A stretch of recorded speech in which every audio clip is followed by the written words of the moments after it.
pagi adik-adik. Pagi Pagi, Ibu. Ibu. Apa kabar semuanya di pagi hari ini? Baik. Oke, baik. Untuk hari ini semua hadir? Hadir semua Ibu. Oke, terima kasih. Bagus sekali kehadirannya. Tetap dipertahankan adik-adik. Ya Ibu.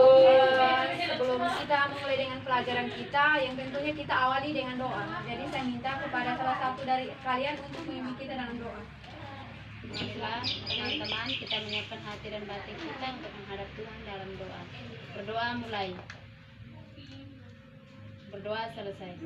Oke, terima kasih kepada adik Diana yang telah memimpin kita dalam doa. Jadi untuk tidak memperpanjang waktu, kita langsung mulai pada pelajaran kita pada pagi hari ini. Jadi pelajaran kita pada pagi hari ini itu tentang laporan hasil teks observasi. Jadi sebelum kita melangkah lebih jauh mengenai apa itu observasi, yang pastinya ibu akan menanyakan kepada adik-adik, apakah adik-adik pernah mendengar apa itu observasi? Atau adik-adik pernah melakukan observasi? Ada yang pernah dengar atau belum? Halo adik-adik, bagaimana? Pernah dengar kata observasi? Tidak pernah? Tidak Ibu. Ya, oke, pintar sekali adik-adik. Jadi karena adik-adik tidak pernah mendengar observasi, jadi di sini ibu menjelaskan duluan mengenai observasi itu seperti apa sih. Jadi observasi itu sama dengan pengamatan. Jadi di sini observasi itu adalah jadi kita langsung pada teks observasinya karena topik kita kan teks observasi. Jadi teks observasi adalah teks yang berisi penjabaran umum atau melaporkan tentang suatu pengamatan atau penelitian yang dimana kita meneliti langsung suatu objek yang ingin kita teliti. Misalkan objek itu apa? Benda, tumbuhan, atau hewan. Jadi untuk observasinya, teks observasinya adik-adik sudah paham atau belum? Sudah Ibu. Sudah Ibu. Indah sekali adik-adik. Jadi kita langsung masuk pada struktur dalam teks laporan hasil observasi. Jadi dalam struktur laporan hasil observasi. Jadi tentunya adik-adik sudah tahu struktur itu seperti apa. Jadi yang pertama itu struktur dari laporan hasil observasi. Yang pertama itu tentunya pendahuluan. Jadi pendahuluan itu dalam pendahuluan itu mencakup tentang penjelasan umum atau klarifikasi atau definisi umum. Yang dimana kita meneliti atau mengobservasi tentang tumbuhan. Di situ kita menjelaskan secara umum mengenai tumbuhan itu. Jadi tentunya kita menjelaskan umum itu berarti kita menjelaskan dulu asal usul tumbuhan itu atau hewan itu, terus tumbuhan itu apa itu tumbuhan, Nah itu yang namanya penjelasan secara umum. Jadi yang kedua itu isi. Di dalam isi ini terdapat 3 struktur. Dia dibagi lagi menjadi 3 struktur. Jadi yang pertama itu tentang definisi umum. Jadi definisi umum itu berarti kita menjelaskannya secara umum. Dan yang kedua itu definisi bagian. Jadi di dalam definisi bagian itu yang artinya tumbuhan yang ingin kita ini amati itu dia punya bagian-bagiannya apa, ada berapa bagian dalam tumbuhan. Dan yang ketiga itu definisi manfaat. Jadi kita menjelaskan juga manfaat dari tumbuhan itu untuk apa. Nah itu yang merupakan struktur dari observasi. Dan yang adik-adik sudah paham? Sudah Kita Ibu. lanjut lagi. Dan yang berikut itu tentang struktur teks laporan hasil observasi itu terdapat pernyataan umum juga. Jadi sini pernyataan umum. Yang pernyataan umum itu dia melaporkan tentang ciri-ciri dan juga berisi tentang subjek yang dilaporkan. Dan yang kedua itu tentang aspek yang dilaporkan. Jadi aspek yang dilaporkan itu di dalamnya itu terdapat deskripsi manfaat, deskripsi fungsi, dan deskripsi sifat. Itu yang artinya fungsi dari tumbuhan, sifat tumbuhan, terus dengan fungsi tumbuhan. Oke. Sekarang kita lanjut pada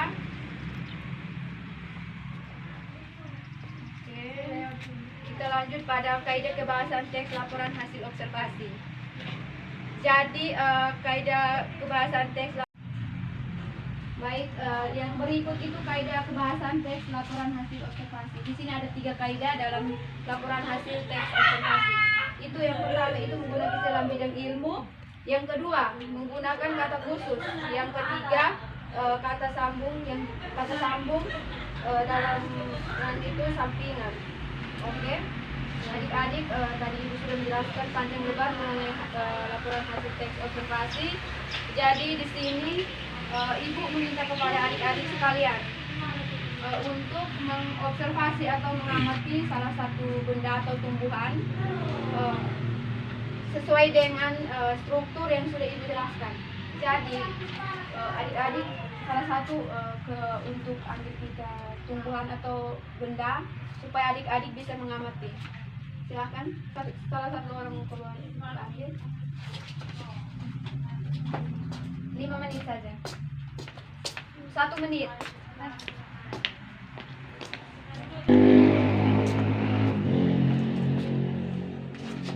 Oke, terima kasih. Sudah ambilkan tumbuhannya? Sudah, Ibu. Oke. Dan langsung saja adik-adik mengamati sesuai dengan struktur yang sudah tadi Ibu jelaskan. Jadi, ini tumbuhan, nanti adik-adik jelaskan dari pernyataan umum, pernyataan bagian, dan pernyataan manfaat. Itu yang tadi sudah Ibu jelaskan. Adik-adik sudah paham? Yang tadi Ibu jelaskan? Sudah? Oke, langsung saja. Bentuk satu kelompok saja. Ya, oke, silakan.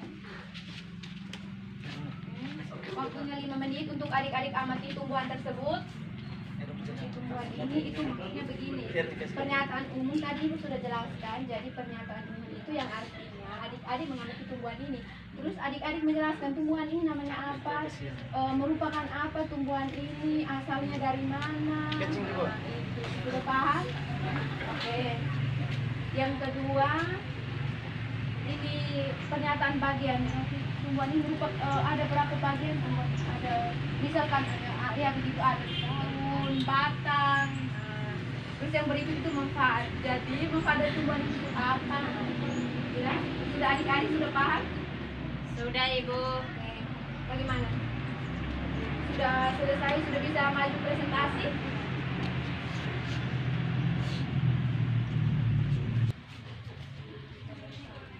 Oke, jadi untuk pengamatannya itu kan terdapat pernyataan umum dengan aspek yang dilaporkan. Oke, pintar sekali. Jadi tadi kan Ibu sudah jelaskan tuh pernyataan umum seperti apa, aspek yang dilaporkan seperti apa. Jadi adik sudah habis kerjakan atau belum? Sudah, Ibu. Sudah habis? Sudah. Oke, salah satu maju ke depan untuk mempertanggungjawabkan hasil observasinya. Silakan. Baik. Pernyataan umum dari tumbuhan ini yaitu bunga bingkai merupakan salah satu tanaman langka yang terdapat di Indonesia. Ia memiliki nama lain yaitu Rafflesia. Ukurannya sangat besar dan dapat berjulang tinggi hingga 4 meter. Dan aspek yang dilaporkan, tanaman ini dinamakan bunga bingkai karena ia mengeluarkan bau busuk yang amat menyengat. Meski begitu, bau ini memiliki 2 peran yang sangat penting, yaitu sebagai pelindungan dan penarik perhatian serangga yang membantu proses penyerbukan. Saat mekar, kelopak luar dari bunga ini terlihat berwarna putih, sedangkan bagian mahkotanya berwarna merah, keunguan serupa magenta. Meski fisiknya terlihat besar dan kokoh, tapi masa hidupnya hanya 7 hari sebelum